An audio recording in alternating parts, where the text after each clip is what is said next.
American author John C. Maxwell once said, "A leader is one who knows the way, goes the way, and shows the way." Clearly, Kmart, Blockbuster, and Enron did not get that memo, which is why they all went bankrupt.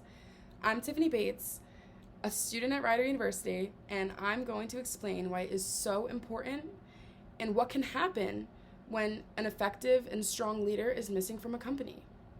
So, a successful leader shows high social intelligence, they embrace change rather than push it away, and they are very self-aware. So with all that being said, I've done extensive research on this topic, which is why I'm able to provide you with a bunch of information on why it's so crucial to remain an excellent leader when in business. So, I'm going to share a common statistic that you've probably heard, which is 1 in 5 businesses will fail within the first 5 years of startup. But have you heard that 74% of businesses will fail without a strong leader and just an absence of a strong leader? Businesses aren't the ones failing after all. It's the leaders who are failing the businesses.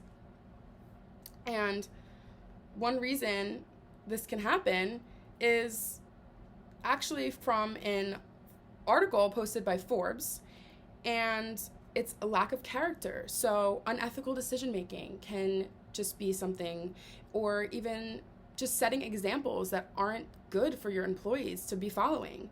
This can all lead to failure and business going bankrupt after all. Poor management is something that falls back on the leader because after all, they're recruiting the people to join their team and they're training them and they're the ones who are setting examples, like I said, for their employees. So poor management of a company falls back on the leader, and being a weak leader, again, all just ties into this. So poor innovation is one of the biggest ones, actually.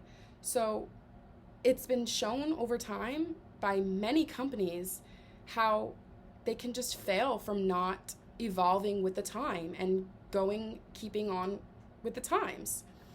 So what this means is just evolving with technology, or just something simple as updating your website, just anything along those lines of innovation.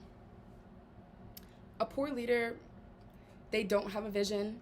They have a flawed vision, a very foggy one. It's not great at all. But other issues can be just poor branding, a lack of capital, and flawed strategy. So how do we fix this? How can these issues be addressed? The lack of character can just be addressed by thinking before you do. Just have better decision-making skills. Be ethical. Be doing things for the better, doing things for the good, rather than doing things to just get ahead. This also sets a great example for your employees. You give off and you attract what you give off, rather. And this is something that I cannot stress enough. So poor management can just simply be combated with recruiting better employees and having better training sessions and having deadlines and goals to be met, rather than just floating around and not being strict enough. Lack of innovation also can be easily fixed. It can be something as simple as, like I said, updating a website or just evolving with technology as time goes on. Don't be so open-minded, or, don't be so closed-minded. Don't be so closed-minded, rather. Closed-minded will not get you anywhere, but open-mindedness to new technology and things like that, that is what is going to lead to a successful business. So let's use Netflix for an example for innovation. We all know the DVDs that used to come in the mail, and that did great when DVDs were a thing. Now, DVDs, not such a thing, but Netflix decided, hey, let's make a subscription. And now they have over 223 million subscribers, which is crazy. Great for them, and they're doing amazing. So that's a great example of innovation. There's always room for improvement, always for improving and being a great leader. And this can be just having more integrity, being more creative, just overall making good decisions. Now, it can definitely get tricky because aside from just going bankrupt or the business failing, which is the worst case scenario, there's consequences and repercussions. And if no measures are taken, these can happen. So let's take a look at some real world examples.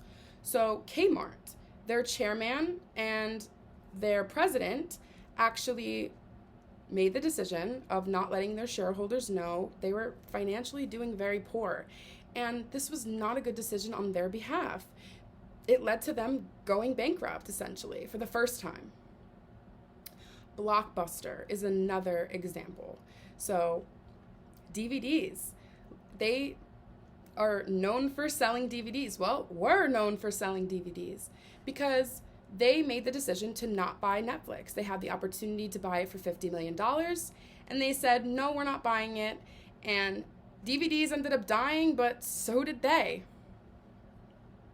So no innovation and poor decision making essentially will lead to failure and bankruptcy. Major companies allow this to happen. So think about small businesses allowing this to happen, how that could make them end up. It's the same thing that applies to all businesses. By making better choices, this is just going to essentially help. And being a strong leader is just including and incorporating all of these factors. So Google is a great example, actually. They bought YouTube. They made the decision 15 years ago when YouTube was a small company of just 2 years old. They bought YouTube, and they have been flourishing ever since. They've always been flourishing, but they made that decision and they took that risk, and here they are. They're billionaires. So, with all this being said, entrepreneurs are learning every day, and there are new entrepreneurs being formed every day who are still in school and still being taught the ropes. But a strong leader is something to seriously take into consideration. Holding those characteristics, portraying those characteristics, those excellent qualities. It's up to you to pursue this, to be a leader, to be a great leader, and to show others how to be a great leader. Strong leaders will essentially make a business thrive, but it really is up to you. Do you want to succeed or do you want to fail?